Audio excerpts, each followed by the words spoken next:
Holy Spirit. In this special edition, we are looking back on our recent mission, which was in association with the Craig Lodge community. And today I'm joined by Brenda, who's with me to share her experience of our mission. So Brenda, welcome to our podcast. Thank you. Can you give me, first of all, a kind of overall feel for how you felt the mission went and what it did for you? Well, originally, I'd been privileged to attend some Divine Renovation events in the past, which follow a similar sort of format to what we experienced at the mission. And I thought it might be more of the same. And I wanted to support the parish and encourage others to experience something different.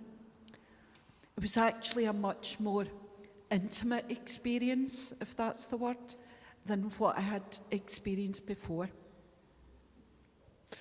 What was your motivation for coming along to this, your prime motivation? Simply to support the parish and maybe to experience firsthand the influence of the Holy Spirit in the life of the parish. I'm a reflector, and God doesn't normally give me road to Damascus moments. What happens is he presents me with situations and then says, "What do you think of that?" and gives me time to process it. So I was kind of waiting for those, and there were quite a few moments like that. Okay, could you share one or two of them with us? Yes. Two things particularly stood out for me. First of all was the faith and the witness of the mission team.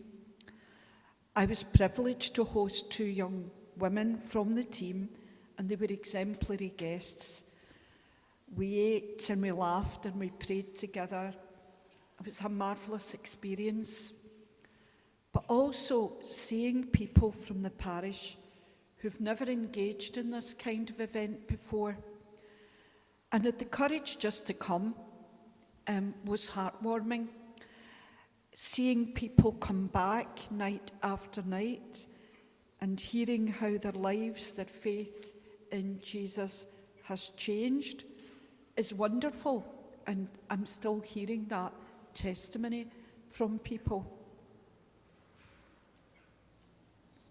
How important, how powerful, how useful was this mission to our parish, do you think? To the parish, I think it enlightened people to what the Holy Spirit actually does.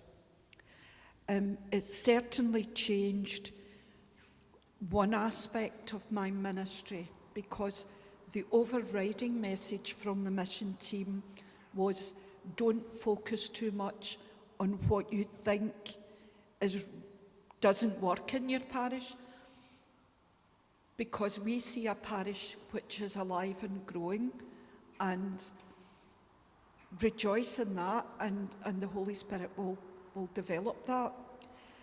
And that's a great support for everyone who's working so hard in ministry in the parish, just to encourage us forward.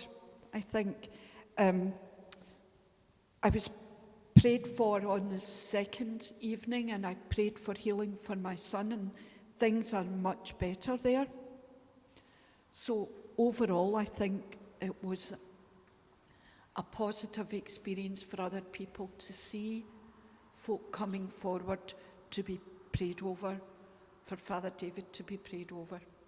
You've mentioned one or two of your own kind of personal highlights, if you like. If you could pick one and say this is the one thing that really struck you over the course of the mission, what would that be? I think it was an opportunity to love. That's what the mission team have left us as a legacy. And people's lives have been changed, and it's an opportunity to exercise discipleship as well, and understand better what it means to have Jesus in your life. And I hear God whispering to me, what do you think of that? And more importantly, he's saying to me, what are you going to do with that? Okay, Brenda, thank you very much. And I'm sure many people went to the mission will have plenty of things to do about that as time goes on. That's all the time we have for this edition of the Catholic Erskine podcast. Hope you enjoyed our reflections today. And we will always warmly welcome anyone who wishes to come along to St John Bosco or St Bernadette's. Our service times are on the website, catholicerskine.website. Thank you for listening. God bless you, and I hope you can join us for the next edition of our podcast. Come, Holy Spirit.